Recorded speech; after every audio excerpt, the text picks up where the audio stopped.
जमीन से 480 फीट ऊंचे 4500 साल पुराने इस पिरामिड के अंदर ऐसा क्या था जिसको सिर्फ देखने के लिए रिसर्चर्स ने एक रोबोटिक कैमरा पिरामिड के अंदर भेजा। एक जगह पर आकर रोबोटिक कैमरा रुक गया क्योंकि अब उसके सामने पत्थर का एक स्लैब था। रिसर्चर्स का मानना था कि इस स्लैब के पीछे जरूर कोई ऐसा राज छुपा है जो पिछले 4500 सालों से दफन है। ये राज इनको हर कीमत पर जानना था, इसलिए उन्होंने रोबोट के आगे एक ड्रिल मशीन लगाई जिसने उस पत्थर के स्लैब में बारीक छेद कर दिया।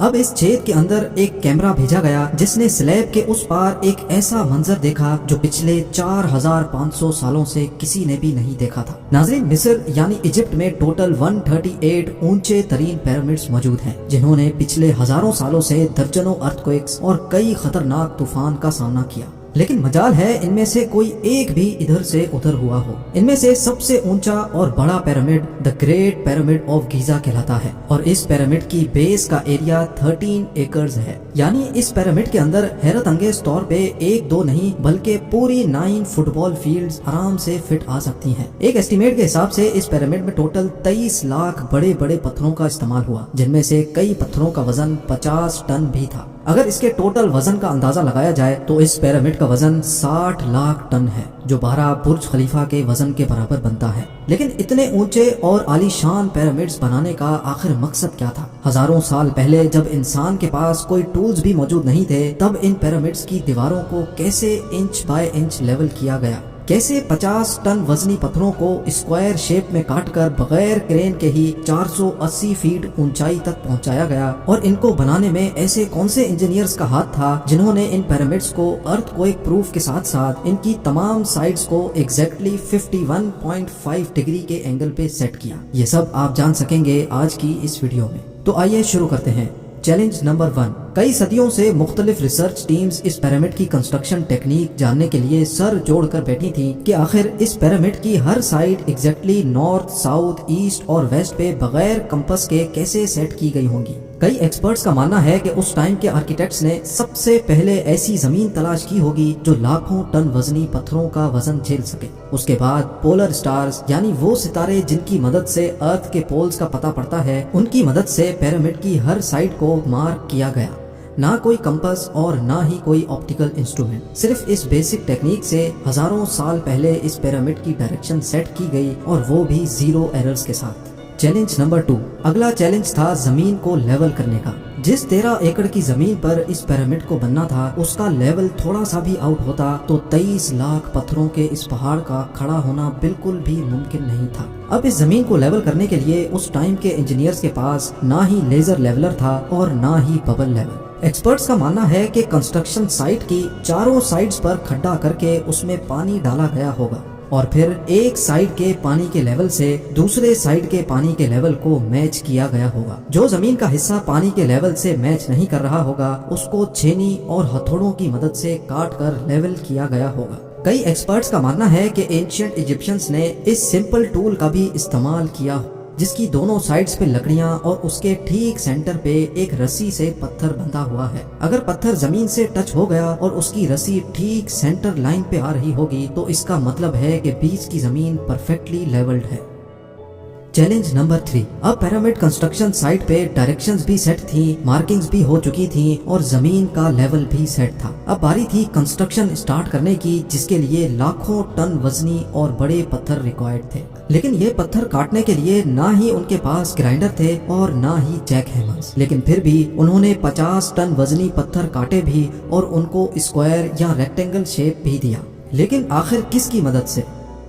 जी हाँ, यही वो सिर्फ एक टूल था जिसकी मदद से पत्थरों को काटा गया। एक्सपर्ट्स का मानना है कि पिरामिड की कंस्ट्रक्शन पे इस्तेमाल होने वाली छेनी सिर्फ कॉपर से ही नहीं बनी थी, क्योंकि उनको भी ये बात मालूम थी कि कॉपर नरम होता है और पत्थर नहीं काट सकता। इसलिए इसमें एक केमिकल आर्सेनिक भी शामिल किया गया था। कॉपर और आर्सेनिक से बनाई जाने वाली ये छेनी लकड़ियों के हथौड़ों से पत्थरों पर ठोकी जाती थी और कई घंटों की मेहनत के बाद बड़े बड़े पत्थर शेप में लाए जाते थे। Challenge number 4۔ اب چونکہ یہ خاص قسم کا پتھر جس کو آج لائم اسٹون کہا جاتا ہے، اس کی کٹائی پیرامڈ کنسٹرکشن سائٹ گیزا سے 250 کلومیٹر دور ٹورا کے شہر میں ہو رہی تھی۔ اب مسئلہ تھا یہ پتھر گیزا تک ٹرانسپورٹ کرنے کا۔ ہر ایک پتھر 50 ٹن یعنی 50,000 kg کے برابر تھا، جو تقریباً 3 پیسنجر بس کے وزن کے برابر بنتا ہے، اور ایسے 23 لاکھ پتھر صرف ایک پیرامڈ میں استعمال ہونا تھے۔ اتنا زیادہ وزن ٹرانسپورٹ کرنے کے لیے نہ ہی اس دور میں کوئی جانور کام آ سکتا تھا اور نہ ہی ان کے پاس ٹرکس موجود تھے۔ حتیٰ کہ اگر آج کل کے جدید دور میں بھی یہ کام کرنا پڑے تو ٹرانسپورٹ کمپنیز کو اچھا خاصا ٹف ٹائم آئے گا۔ حیرت انگیز طور پہ یہ کام ورکرز اور کشتیوں کی مدد سے کیا گیا۔ جی ہاں، ٹورا اور گیزا کے درمیان موجود ریور کا فائدہ اٹھایا گیا اور بڑی بڑی کشتیوں میں پتھر لاد کر پیرامڈ سائٹ پر پہنچائے گئے۔ ایکسپرٹس کا ماننا ہے کہ یہ کام اتنا آسان نہیں تھا۔ شپس میں اتنے بڑے پتھر کی لوڈنگ اور ان لوڈنگ میں کم سے کم بھی 500 مزدوروں کی آرمی ایک ہی وقت میں لگائی گئی ہوگی۔ Challenge number 5۔ جو ایکسپرٹس کی ٹیمز پیرامڈ کی کنسٹرکشن پر ریسرچ کر رہی تھی، ان کو اب اپنے کئی سوالوں کے جواب مل چکے تھے، لیکن ایک بات ان کو ہر وقت ستا رہی تھی کہ لائم سٹون کٹ بھی گئے، ٹرانسپورٹ بھی ہو گئے اور کنسٹرکشن کے دوران ایک کے اوپر ایک لگنا بھی شروع ہو گئے۔ مسئلہ یہ تھا کہ پتھر اتنی اونچائی تک آخر پہنچائے کیسے گئے ہوں گے۔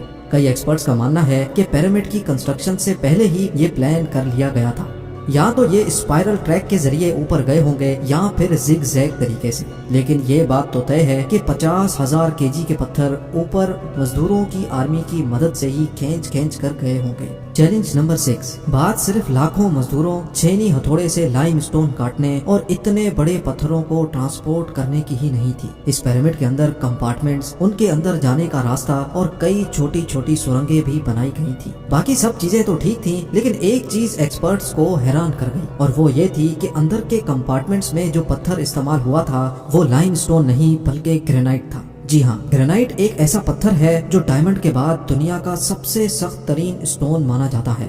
آج کل کے ماڈرن دور میں بھی گرینائٹ بڑے بڑے گرائنڈرز کی مدد کے سوا کاٹا ہی نہیں جا سکتا۔ دنیا بھر سے کئی آرکیولوجیکل ایکسپرٹس کو پیرامڈ کا وزٹ بھی کروایا گیا، لیکن کسی کو بھی اس بات کا سراغ نہیں ملا کہ 4500 سال پہلے ایجپشنز نے گرینائٹ جیسے ٹھوس پتھر کو اتنی صفائی سے کیسے کاٹا تھا۔ آخرکار کئی سالوں کے بعد ایکسپرٹس نے اس مسٹری کو بھی سالو کر دیا۔ ایجپشنز نے گرینائٹ کو اتنی صفائی سے ایک ایسے آرے سے کاٹا تھا جس کے دانت ہی نہیں تھے۔ جی ہاں، بغیر دانتوں والے اس آرے کے دونوں سائڈوں پر وزن ڈال کر اس کو گرینائٹ پر چلایا جاتا تھا اور بیچ میں بجری ڈالی جاتی تھی۔ ایکسپرٹس کا ماننا ہے کہ اس طریقے سے اتنے بڑے پتھر کو کاٹنے میں 4 مہینوں کا وقت لگ جاتا تھا۔